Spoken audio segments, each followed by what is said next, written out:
desde que era chica. Yo vivía en el campo, en Rincón del Pino, y siempre dije que iba a ser maestra y jugaba a eso. Jugaba sola, por supuesto, porque yo tengo una hermana que es bastante mayor que yo, que también es maestra, porque estudiamos juntas, a pesar de que la diferencia de años, pero esa era mi vocación. Yo fui maestra vocacional.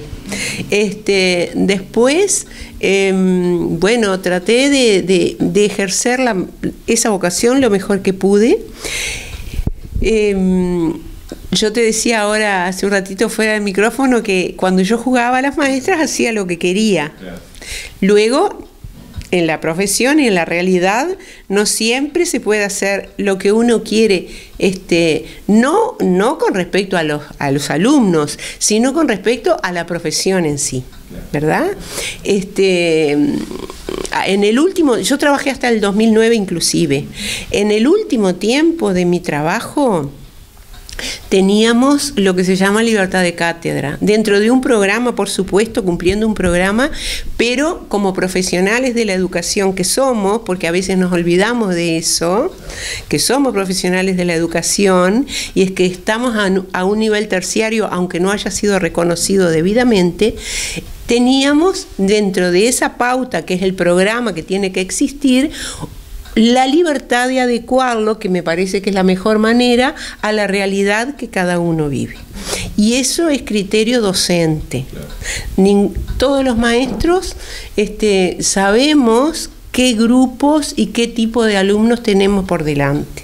Entonces, aplicar a rajatabla un programa que sea, por supuesto que tiene que tener principios comunes, conocimientos básicos comunes, pero luego no quiero nombrar ninguna localidad ni ninguna escuela, pero todos sabemos que hay realidades diferentes en cada lugar.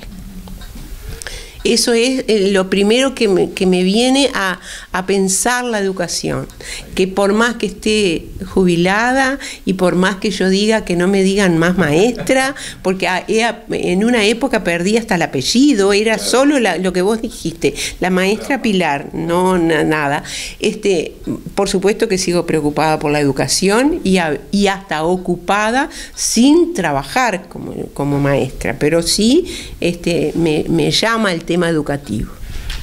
Quizás no estuvo ese reconocimiento, ¿no?, a lo que significa, pero sí está el reconocimiento en los alumnos, ¿no?, en todas las generaciones, que a todos nos ha quedado algo de los maestros que tuvimos. Bueno, en la vida como docente, bueno, yo fui tu maestra, fui la maestra de Leonardo, entre otros.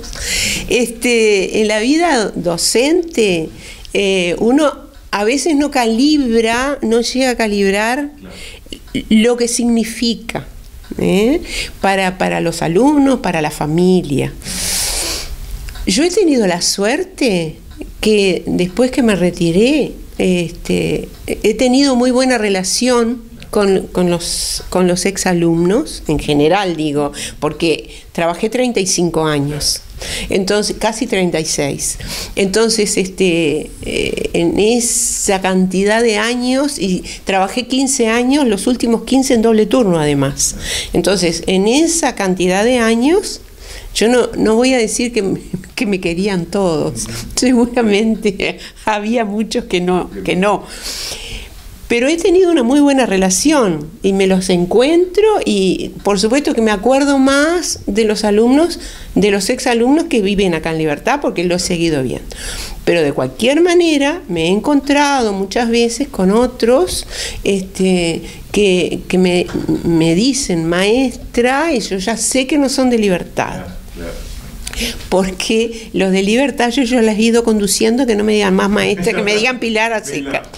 Bueno, lo otro bueno, lindo que me pasó en la vida como docente es que yo fui a una escuela rural y que después fui maestra un año de esa escuela.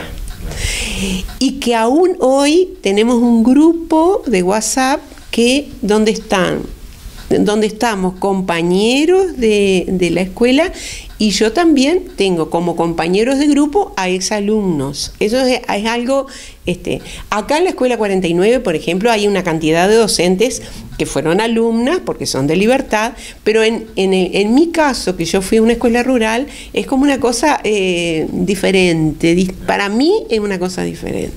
Ahí está. ¿Cómo ves la educación hoy? ¿Cómo ves el papel del maestro, esa figura que quizás en otras generaciones generaba un respeto total, y luego eso, no sé, pero muchos indicios me indican que fue cambiando?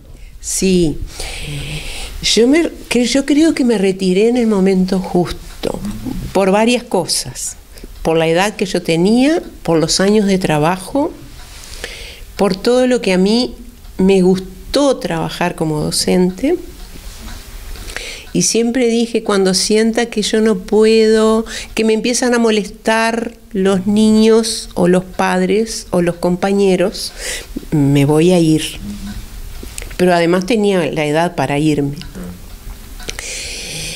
Y dije además que me fui en el momento justo porque yo veía venir algo que me parecía que no me iba a gustar en cuanto a la problemática que estaban enfrentando algunas familias, y que eso se refleja en los niños.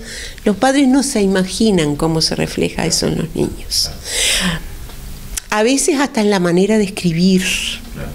Un niño bien escribe de una manera un día y al otro día escribe de otra, hace la letra de otra manera. Eso algo le está pasando.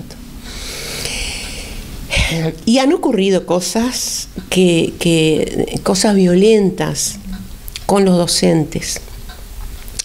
Pero me parece que eso también tiene que ver con lo que se está viviendo, independientemente de estos 2 últimos años, en el marco de la pandemia, que no quiero englobar la pandemia como culpable de, pero también la han pasado los docentes, así como lo ha pasado el personal de la salud y otras personas.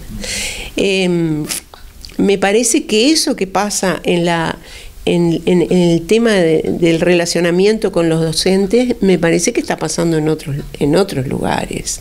Lo vemos en otras cosas, en otras actividades, que tampoco quiero nombrar cuáles, pero todos sabemos cuáles son. En ese marco, a mí no me tocó, porque ya hace 11 años que no trabajo, ¿verdad? Casi 12. Entonces, lo veo con tristeza, eso que pasa. Pero como así ve eso que pasa con los docentes, lo veo con tristeza en otros ámbitos también. También cambiaron muchas cosas, por ejemplo la llegada de la tecnología, ¿no? A nuevas formas de enseñanza y demás. Eso también genera un cambio, ¿no? En lo que era quizás ese relacionamiento más personal que antes se tenía con el maestro, y ahora quizás, es un poco más frío. La tecnología es algo maravilloso, es una herramienta, es otra herramienta. No tenemos que verla, me parece a mí, como esa cuestión que vino a suplantar no vino a suplantar nada, vino a darnos otros elementos para poder trabajar, ¿no? No vino ni a suplantar los libros, se puede escribir en una tablet, se puede leer en una tablet. De hecho, cuando dicen los niños no leen, ¿cómo que no leen? Si tienen que manejar un programa en la computadora, tienen que leer, porque la máquina les va diciendo lo que tienen que hacer. No leerán de la misma manera que antes, pero además los niños son hijos de la imagen. Por eso aprenden a leer más rápido. A mí, cuando era chica, me costó horrores aprender a leer. ¿Por qué? Porque la letra era considerada otra cosa, no era una imagen. Ahora engloban todo, que además las letras son imágenes, que uno tiene que recordar, y se lee en forma más global. Después, el tema de la ortografía, el tema del tipo de letra que hace, eso existió siempre. personas con errores ortográficos hubo siempre, y no siempre tiene que ver con que lean más o lean menos, sino que es una cuestión mucho más profunda lo de la ortografía, que tiene que ver con la conciencia ortográfica, que tiene que ver con la memoria visual. Entonces, la tecnología es una herramienta, y pensemos la actividad docente y la podemos trasladar a otras actividades. ¿Por qué la gente no sigue arando con un arado de mano? Porque hay otros arados y hay otros medios para tirar. Un arado de mano tirado con bueyes o con caballos. ¿Por qué no lo sigue haciendo? ¿Y por qué nadie cuestiona eso? Entonces, en la actividad docente, la tecnología es una herramienta. Después depende de cada uno cómo se use esa herramienta, como en cualquier actividad. Bueno, Pilar, cuando decís, bueno, mis años de maestra, siempre recuerdo que debe haber algo puntual que decís, bueno, siempre me acuerdo de esto en estos años de vivencia, cuando hablas con tus hijos, con tu familia, con tus nietos. En mis años de maestra, siempre recordamos cosas, los maestros. Cosas. En cuanto a los alumnos, recordamos muchas cosas. Si los escribiéramos, seríamos como el maestro Firpo, que fue un maestro, pero en otro. Entonces, recuerdo cuando yo me equivocaba en la manera de enseñar y pretendía que los niños, por ejemplo, utilizaran palabras, aquello de utilizar palabras con AB o con AT, y los niños no tenían internalizado ese concepto. Entonces, nosotros, además de usar eso como para favorecer el mejoramiento de la ortografía, queríamos que se expresaran a través de oraciones. Se decía en aquella época, ahora son enunciados. Bueno, entonces, ¿de qué me acuerdo? De cómo yo y otros tantos, supongo, no me daba cuenta que si el niño no internaliza ese concepto, ¿cómo va a poder usar una palabra que no es del uso cotidiano? Eso por un lado. Después me acuerdo de cosas del interés que prestaban. Me acuerdo de cosas que no era necesario,